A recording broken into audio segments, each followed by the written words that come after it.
I've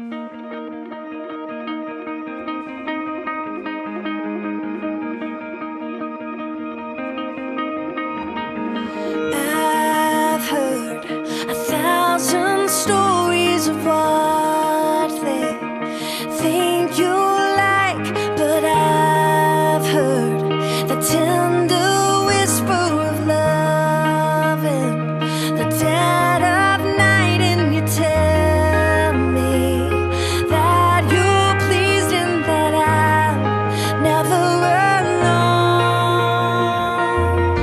You're a good, good father. It's who you are. It's who you are. It's who you are. And I'm loved by you. It's who I am. It's who I am. It's who I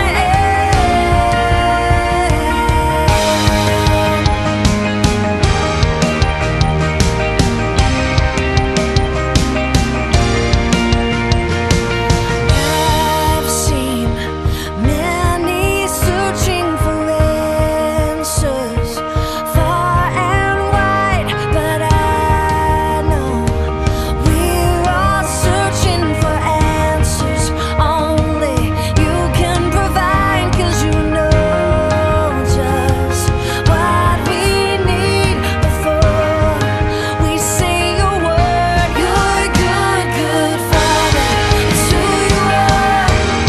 It's who you are. It's who you are. And I'm loved by you. It's who I am.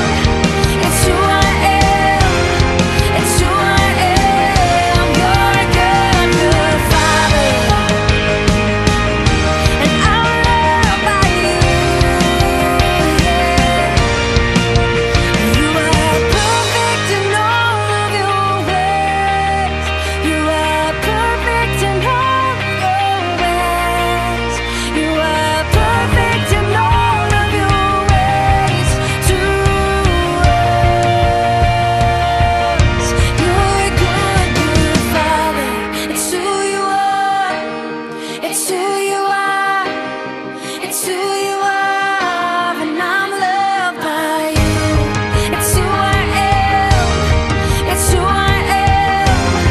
It's who I am. You're a good, good father. It's who you are.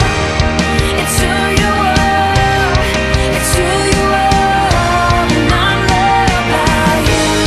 It's who I am. It's who I am. It's who I am. You are perfect in all of your ways. You are perfect in all of your ways. You are perfect in all of your ways to us. You're a good, good father. It's who you are. It's who you are. It's who you are.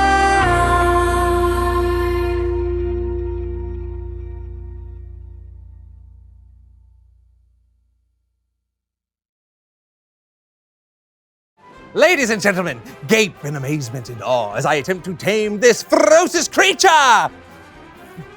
Yah! Yah! Back I say!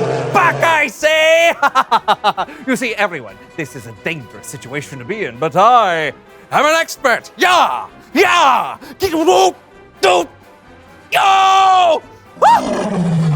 Oh! What's going on? I heard screaming. Brandon, stand back!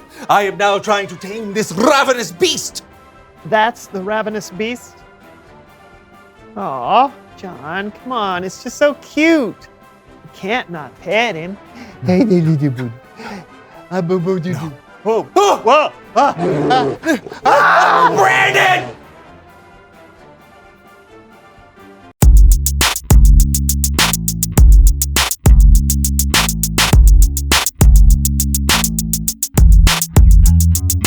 Hello, everyone. I'm John. And I'm Brandon. And this is the So and So Show. And I've got to go, so goodbye. Brandon, what are you doing? Nothing. I can't do the show today. So maybe you could get someone else to do it with you, or, or you could do it by yourself. We've done that before. What are you doing? Nope. There you go. For whatever reason, I just can't do the show. So, toodaloo. Goodbye. Why do you want to leave? I don't want to leave. I have to. I have a dentist appointment for my teeth. Yeah, and also, No. What do you? Let me see that. I have, also my cat needs a haircut. Oh, yeah. She needs a haircut. Sure. And I got to get candles at Target. Those 3 things. And other than that, many more things. So see you later. Goodbye. Brandon, why are you acting like this? I'm not acting like anything. I always act this way. All right. So I just need to go, if you don't mind. No, that's all right. Nope. Oh, he looks good. Here we go. Whew. What's going on? The fact is, I'd rather not be here when our guest arrives. You mean Clarabelle Cupcakes? Oh, Yes, her.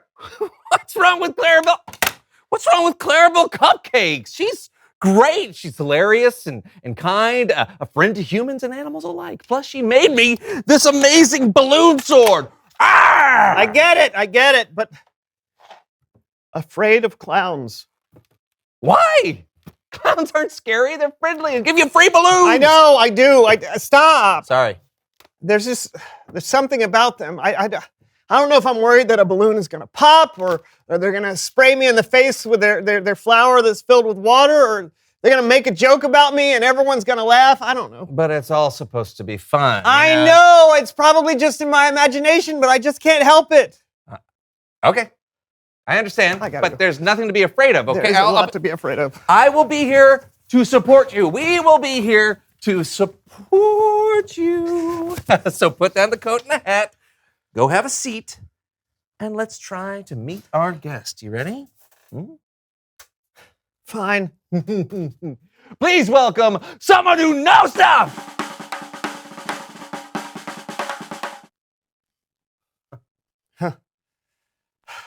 Well, I guess that we don't have to worry about that.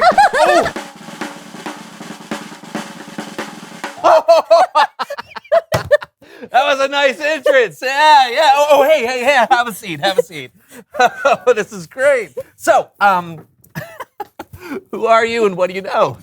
I'm Clarabelle Cupcakes, and I am a clown. Maybe you can tell from my nose. Yeah, okay, you'll need to excuse my friend. He's a little shy around clowns. Oh, Yeah. do you want me to make you a balloon animal? No, thank you. Okay. Okay, so Clarabelle, what made you want to be a clown? Oh, well, my mom hired a clown to come to my 6th birthday, and it changed my life. Watching him make everybody laugh just really inspired me. I wanted to make people laugh too, so it was an easy choice. Plus, I've got big feet. Oh, sorry. Not a fan of feet. I'm fine, thank you. Okay. So, what are some of your favorite gags? Well, everything. I mean, balloon animals and face painting, squeezing a bunch of us into a tiny car. That's fun. And, well, everyone loves a squirting flower. Not everyone. Clarabelle, I'm so sorry. Could you excuse us for a second? Of course. Great. What? Can we? Yep. Hey, pretend like you can't hear us. Okay.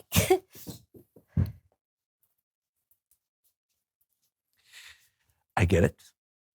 You're afraid of clowns. I'm terrified. I can tell. Listen, I understand that facing your fear can be really hard, especially when it's right here in front of you.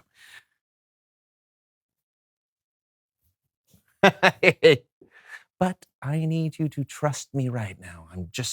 I'm not going to let anything bad happen to you. I've got your back no matter what, okay? Okay. Okay. Think you Thank could you. ask Clarabelle some questions, maybe?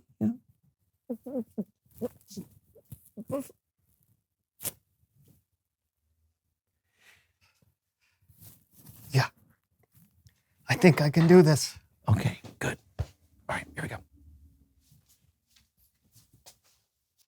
Ha ha ha.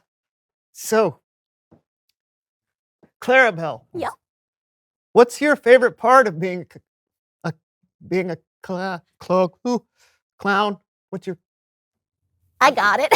Well, that's an easy answer. Every weekend, I go to the children's hospital and visit the patients. You go and visit sick kids in the hospital? Well, yeah. I mean, life is hard if you're sick or in the hospital. So I like to show up and help the kids think about something else for a little bit. Maybe put a smile on their face. Well, that's amazing. Yeah, yeah. Is anyone ever, afraid of you? Well, sure. But you want to know what I do? What? I let them give a little squeeze of my nose, and that usually makes them feel better. You want to try? I mean, okay. See? I'm not so scary. I mean, who can be scary with a nose so silly? Thank you, Clarabelle. Thanks for coming. Oh, sure. My pleasure. I'll see you guys later. See? I know. Bye. Bye. She even leaves funny. So how you feeling? It wasn't as bad as I expected. Well, it usually isn't. So you still want to leave? No, I'm good. What? How did you? It's Bible story time with Kellen.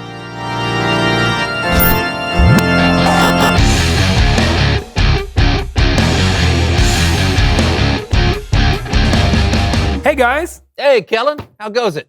it goes well. Today, we're going to be talking about a guy named Jacob. Many years before our story, Jacob had tricked his brother Esau out of his inheritance. At that time, Esau wanted to kill Jacob, so Jacob ran away. He started a family, he had a bunch of kids, and raised a bunch of animals. But then, God spoke to Jacob. God said, "Go back to your father's land and to your relatives, and I will be with you." So, God wanted Jacob to go back home, which meant Jacob would have to face his brother Esau. And Jacob was real worried about it too. Huh? Great. A talking donkey. Doug, Doug the donkey. How do you know Jacob was worried? 'cause I was there. I see. Jacob didn't want to go home. That's why he'd stayed away for 20 whole years. 'Cause he was scared of Esau. Well, you're not real, but you're right. Jacob was worried, but God promised to be with Jacob. So Jacob headed back home. That's right. He set out with a whole family and all us animals. And when we got close, Jacob sent out messengers to Esau. I can verify that. Who can? I'm Cammy, one of Esau's camels. I was there when Jacob's messengers showed up. When Esau heard his brother was coming, he sent a message right back. Said he'd meet him, sure. Along with 400 of his men. So that had to make Jacob more worried. Was Esau still angry after all these years? Was he bringing an army? So Jacob came up with a plan. Yeah, some plan. He separated the people with him into two big groups. He even separated all his flocks and herds into two groups. He was thinking that if Esau attacked one of the groups, then the other group could escape. I was just hoping I was in the escape group. Then Jacob made the smartest move of all. He talked to God. He asked God to keep him safe. He sure did. Then Jacob sent Esau a gift. Well, several gifts. He sent goats and cows and sheep and camels and donkeys. Not me. Jacob sent his brother over 500 animals. Yeah, all day long these animals kept coming. And the messengers kept coming too. These animals are from your servant Jacob, they said.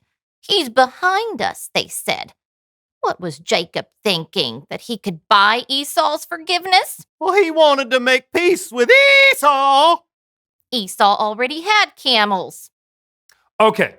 The next morning, Jacob looked up and saw Esau, Saul's brother, and the 400 men approaching. So he separated his family into groups. And then Jacob ran ahead to meet Esau. And then Jacob stopped and bowed down. He bowed down 7 times. But when Esau saw Jacob, he got up and ran towards him. We all held our breath. Esau ran up to Jacob, picked him off the ground, and hugged him. Can you believe it? Esau forgave Jacob, and they both cried with joy. Their families were reunited. Yeah, I guess God really was with Jacob all along. Yep. 20 years is a long time to fight with someone. But in the end, Jacob finally made up with his brother. Thanks for your help, Doug, Cammie. Yep. No problem whatsoever. Jacob had a good reason to be worried. And we all worry sometimes. But it's important to know that you can trust God even when you're worried about something. God was with Jacob. God is with you.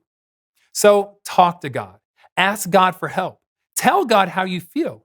It could be what you're worried about isn't as bad as you think. Back to you guys. Thanks, Kellen. Oh, what are you doing there, Brandon? Well, now that I face my fear, I think I can see the appeal behind clowns. Oh. Check it out. It's a dog. Oh! I'm fine. I'm fine. Okay, good. It's fine. Me too. Reveal the question.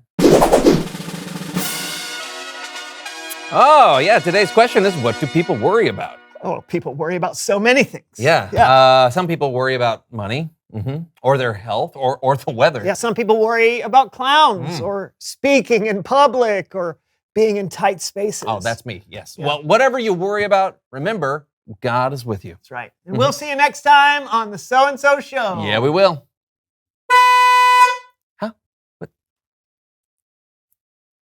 I don't know why it's not working for I you. don't know. All I Can do I is... try it? Uh, See? It's easy. You're in a box. You're trapped in a box. Oh, I was going to Okay. say, flying a kite. Ah! Oh, yes! You're so good at this. Okay, Right, double nutting. tying the other shoe. Oh. I tied one shoe, Yeah, then that I makes- tied the other Hey, shoe. that makes So, sense. Can I try Yeah. to do mine? yeah, come on. The Declaration of Independence. No! Oh, you're signing a contract for a new house. Yes, I was Thank you. signing the deed! Yeah. And then a cloud house. Hey, Up here. everybody, I'm Brandon. And I'm John! And this is Clarabelle, and this is the So and So Show.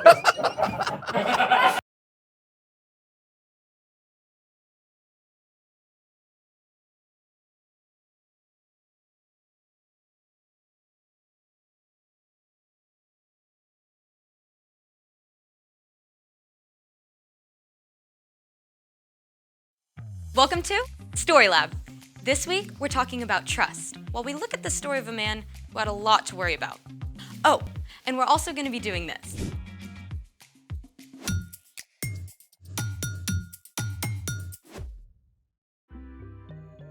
Hey, I'm Skylar, and this is Sebastian. And we're talking about trust, which is putting your confidence in someone you can depend on. Sebastian has an experiment planned for us today that I'm trusting will be incredible. Yeah, about that. You said you have something really cool. I did. I do. So, I didn't actually test it out yet. you don't think it's gonna work? I'm just a little worried. Well, what is it? This. We're gonna have a snack? No, we're gonna balance these forks together at once on the end of this toothpick, on the rim of that glass. Seriously? See, I knew it. No. We should try it. You'll think it'll work? I don't know.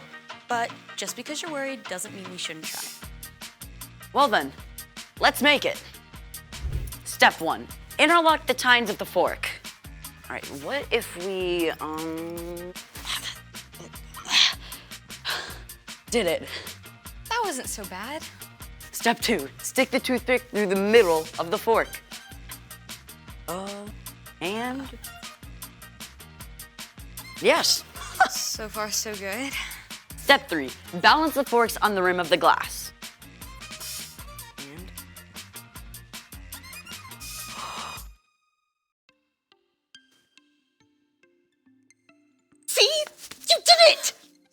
super cool. You didn't have anything to worry about. That's not what I was worried about. What are you worried about? Step 4, Step 4. do not try step 4 without a grown-up. You'll do. Thanks. Step 4, we light the end of the toothpick on fire. Hold on, what's supposed to happen now?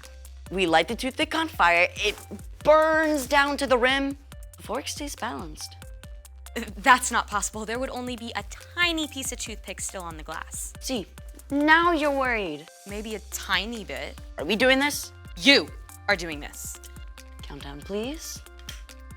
3, 2, 1. Fire in the hole.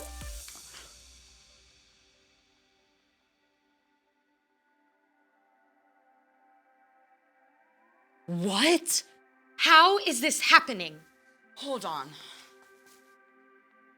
So turns out the center of gravity where both forks balance is actually below the pivot point where the toothpick balances on the cup, which is why it stayed up balanced when the toothpicks were burned up.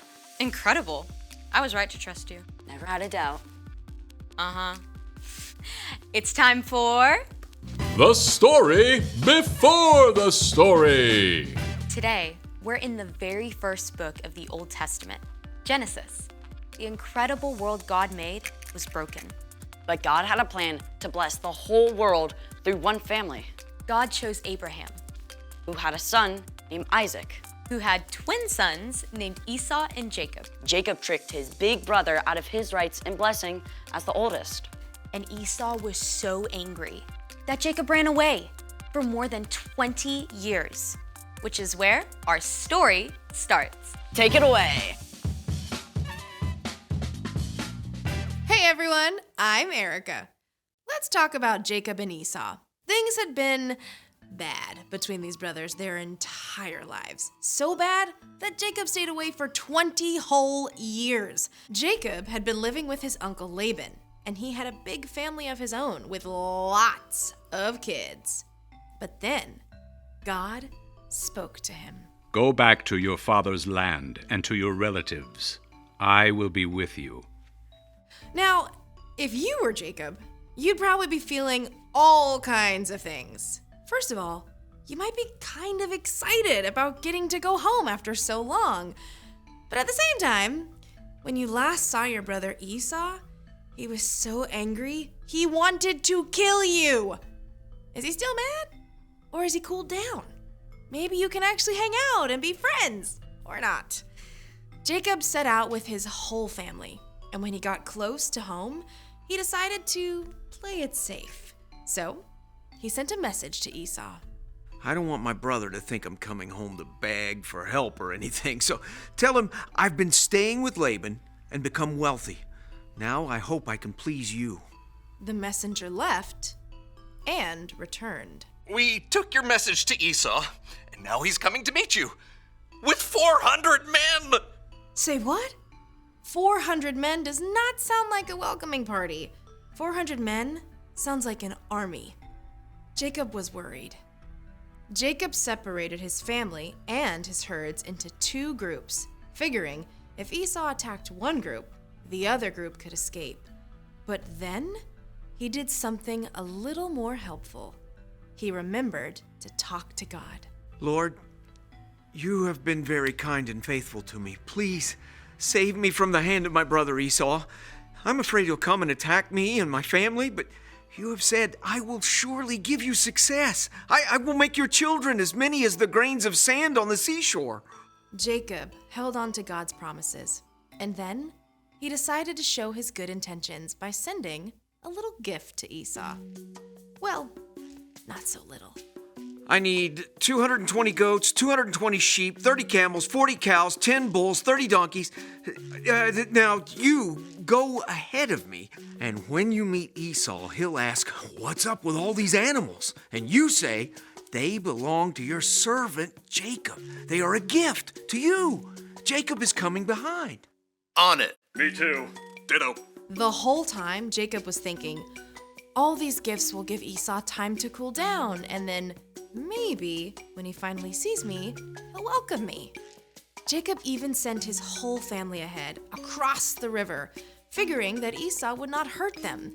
Then, Jacob spent the night alone, wrestling with God. Literally. But that's another story. In the morning, Jacob looked up and saw Esau coming with 400 men. After all he'd done, Jacob was still worried. But this time, he didn't hide behind his family or gifts. He went on ahead. And as Jacob neared Esau, he bowed down to the ground 7 times. It's the moment we've all been waiting for. The brothers finally meet. Jacob and his whole family are all tensed up because this could turn into all-out war at any second. But instead, Esau ran to Jacob.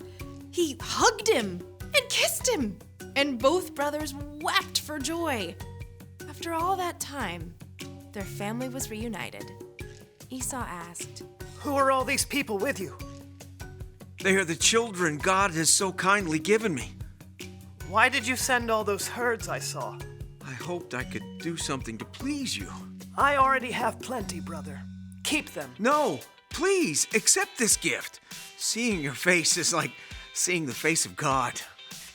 Then Esau went back to his home, and Jacob camped with his family in Canaan.